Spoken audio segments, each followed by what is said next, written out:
গৃহশিক্ষক YouTube চ্যানেলে সকল ছাত্রছাত্রীদের জানাই শুভকামনা।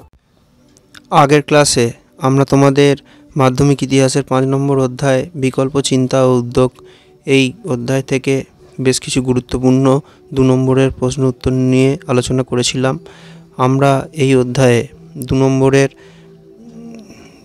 3টে বা 4টে ক্লাস করিয়েছি। আমাদের সেই ক্লাসগুলো যারা দেখোনি তারা অবশ্যই দেখবে। এছাড়া আমরা তোমাদের এই অধ্যায়ের প্রত্যেকটা বিষয়কে খুব ভালোভাবে বুঝিয়ে দিয়েছিলাম এবং আমরা 1 নম্বরেরও কিছু প্রশ্ন উত্তর নিয়ে আলোচনা করেছিলাম। আমাদের সেই ক্লাসগুলো যারা দেখোনি তারা অবশ্যই দেখবে। আর আমাদের চ্যানেলে যারা প্রথম তারা চ্যানেলটাকে সাবস্ক্রাইব করে বেল আইকনটা প্রেস করে রাখবে, তাহলে আমাদের চ্যানেলের নতুন ক্লাসগুলো তোমরা অবশ্যই দেখতে পাবে। আজ আমাদের আলোচনার 2 নম্বরের প্রশ্ন উত্তর আলোচনার প্রথম প্রশ্ন, বাংলার সাংস্কৃতিক জীবনে ছাপাখানা বিকাশের প্রভাব কতটা। এই প্রশ্নের উত্তরটা তোমরা কিভাবে লিখবে? এই প্রশ্নটা মাধ্যমিকে 2020 আর 23 দুবার এসেছে। তোমরা স্কুলের পরীক্ষা, টেস্ট এবং মাধ্যমিকের জন্য খুব ভালোভাবে এটা তৈরি করবে, ঠিক আছে? তাহলে এখানে কি বলতে হবে যে বাংলার সংস্কৃতিতে ছাপাখানা কিভাবে সাহায্য করেছিল, ঠিক আছে? তাহলে এখানে যেটা বলতে হবে সেটা হচ্ছে যে এই ছাপাখানায় যেসব বইগুলো ছাপা হতো তার মধ্যে দিয়ে কী হতো, তার মধ্যে দিয়ে মানে পাশ্চাত্য মানে ইংরেজি শিক্ষা এবং বিজ্ঞান এইসব বিষয়ে মানুষের মনে একটা ধারণা তৈরি হয়েছিল, ঠিক আছে? এছাড়া দেশ বিদেশের আরও অন্যান্য খবরও মানুষের কাছে পৌঁছে যেত এটা। আর এই যে সমাজে যে নানা রকম মানে অন্ধ কুসংস্কার ছিল আর কিছু খারাপ প্রথা ছিল, সেইগুলোর বিরুদ্ধে মানুষ অনেক সচেতন হয়ে উঠেছিল এইসব ছাপাখানা থেকে প্রকাশিত যেসব বই তারা পড়েছিল সেই জন্য, ঠিক আছে? আর এছাড়া এই সময় আরও অনেক মানুষ ছিলেন যারা কিন্তু মানুষকে সংবাদপত্রে বিভিন্ন তাদের যে কাগজে তাদের মতামত লিখে সেগুলো প্রকাশ করে মানুষকে সেগুলো জানিয়ে মানুষকে সচেতন করেছিল, ঠিক আছে? এটুকু বললেই হবে। এছাড়া আরও তোমরা যদি কিছু বলতে চাও তাহলে অবশ্যই বলতে পারো, ঠিক আছে? এগুলো কিন্তু অবশ্যই তোমরা বলবে, ঠিক আছে? এর পরের প্রশ্ন সেটা হচ্ছে যে ঔপনিবেশিক শিক্ষাধারার সমালোচনা। এখান থেকেও আমরা কিছু 2 নম্বরের প্রশ্ন উত্তর আলোচনা করব, ঠিক আছে? যেমন এখান থেকে কী প্রশ্ন, প্রথমটা যেটা আছে সেটা হচ্ছে যে ঔপনিবেশিক শিক্ষা ব্যবস্থা কেন ত্রুটিপূর্ণ ছিল। তাহলে ঔপনিবেশিক শিক্ষা ব্যবস্থা হচ্ছে যে শিক্ষা ব্যবস্থাটা ইংরেজরা ভারতে চালু করেছিল, সেই শিক্ষাটা কেন তার কিছু ত্রুটি ছিল। কি ত্রুটি, সেগুলোই আমাদের আলোচনা, ঠিক আছে? ত্রুটি মানে হচ্ছে ভুল। ভারতীয়রা অনেকেই ইংরেজদের এই যে শিক্ষা ব্যবস্থা সেটাকে কিন্তু তারা মেনে নিতে পারেননি। তাদের মতে এই শিক্ষায় অনেক ত্রুটি ছিল বা ভুল ছিল। যেমন সেগুলো কি সেগুলো হচ্ছে যে প্রথম যেটা আছে সেটা হচ্ছে যে এইখানে ইংরেজদের যে শিক্ষা ব্যবস্থাটা তারা চালু করেছিল সেখানে তারা ইংরেজি ভাষাটাকে বেশি গুরুত্ব দিয়েছিল এবং সব কিছু ইংরেজিতেই হতো। এটা ভারতীয়রা মেনে নিতে পারেনি, ঠিক আছে?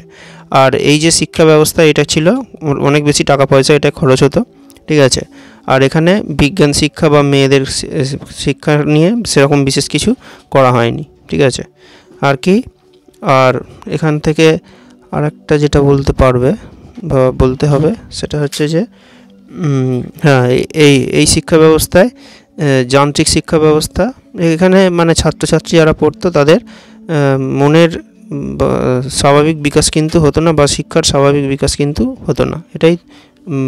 এগুলোই ছিল ঔপনিবেশিক শিক্ষা ব্যবস্থার ত্রুটি বা দোষ, যাই বলা যেতে পারে, ঠিক আছে? এভাবেই লিখবে। আর আমাদের ক্লাস কেমন লাগছে সেটা তোমরা কমেন্ট করে অবশ্যই জানাবে। এই ক্লাসগুলো তোমরা বন্ধুদের মধ্যে শেয়ার করবে আর আমাদের ক্লাস ভালো লাগলে তোমরা অবশ্যই লাইক করবে।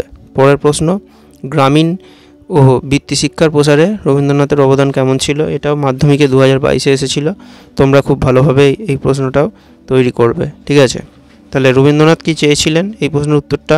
তাহলে প্রশ্নগুলো তোমাদের যাই দিক তোমরা কিন্তু কেউ ভয় পাবে না বা তোমরা কেউ ঘাবড়ে যাবে না পরীক্ষার হলে, ঠিক আছে? যেরকমই প্রশ্ন দিক আমরা খুব সহজেই তোমাদের বুঝিয়ে দেবো যাতে তোমরা পরীক্ষায় উত্তরগুলো খুব সহজেই লিখতে পারো, ঠিক আছে?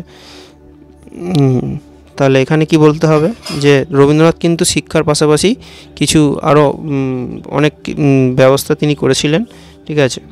রবীন্দ্রনাথ গ্রামীণ শিক্ষা আর বৃত্তি শিক্ষার জন্য অনেকগুলো তিনি কাজ করেছিলেন। তার মধ্যে তিনি শ্রীনিকেতন তৈরি করেছিলেন।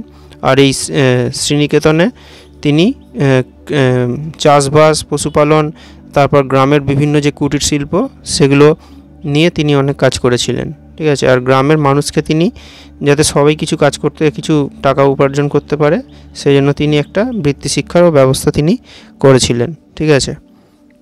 আর এছাড়া আর কি, আর হচ্ছে যেটা বলতে হবে সেটা হচ্ছে যে এখানে এই বৃত্তি শিক্ষার যাতে ছড়িয়ে যায় তার জন্য এখানে তিনি পড়াশোনার সাথে সাথে বিভিন্ন যে শিল্প, গ্রামের যে বিভিন্ন শিল্প বা নাচ, নাটক, গান, আঁকা, এগুলোকেও তিনি পড়াশোনার সাথে তিনি যুক্ত করেছিলেন। এভাবেই রবীন্দ্রনাথের এই গ্রামীণ শিল্প ও বৃত্তি শিক্ষার প্রসারে রবীন্দ্রনাথ অনেকগুলো কাজ করেছিলেন। এটুকুলো বললেই হবে, ঠিক আছে। আর এর পরের প্রশ্ন সেটা হচ্ছে যে বিশ্বভারতী প্রতিষ্ঠার উদ্দেশ্য কী ছিল। এই প্রশ্নটা এর আগের বছরই 25 সালেই পড়েছিল, আর এছাড়া 17 সালেও পড়েছিল, কিন্তু তোমরা স্কুলের পরীক্ষা আর টেস্টের জন্য ভালোভাবে এটাও তোমরা তৈরি করবে, ঠিক আছে। তাহলে এখানে বিশ্বভারতী মানে রবীন্দ্রনাথ যেটা তৈরি করেছিলেন তার উদ্দেশ্য কী ছিল, তিনি কি চেয়েছিলেন, তিনি চেয়েছিলেন যে সমগ্র বিশ্ব একটা জায়গায় এসে মিলিত হোক, সেই জন্যই তিনি এটা এরকম নাম দিয়েছিলেন বিশ্বভারতী। এবং সেই মতো যে বিশ্বের সব ধর্ম এবং সংস্কৃতিকে তিনি মেলাতে চেয়েছিলেন এক জায়গায়, এবং সেই জন্য তিনি পৃথিবীর বিভিন্ন দেশ থেকে তিনি পণ্ডিতদের এনেছিলেন, তারাই এখানে পড়াতেন। এছাড়া তিনি আরেকটা কারণও তৈরি করেছিলেন, সেটা হচ্ছে যে প্রকৃতির মধ্যে যদি ছাত্ররা শিখতে পারে তাহলে ছাত্রদের দেহ ও মনের বিকাশটা খুব ভালোভাবেই হবে। সেজন্য বিশ্বভারতীতে কিন্তু এই প্রকৃতির মাঝে তিনি শিক্ষা দেওয়ার জন্য তিনি এটা তৈরি করেছিলেন, যাতে ছাত্রছাত্রীদের মনের পরিপূর্ণ বিকাশ হয় এবং যাতে তারা একটা মানবতাবোধের শিক্ষা পায়, সেই জন্য, ঠিক আছে। আর পরের ক্লাসে আমরা তোমাদের এই অধ্যায় থেকে আরও কিছু গুরুত্বপূর্ণ প্রশ্ন উত্তর নিয়ে আলোচনা করব।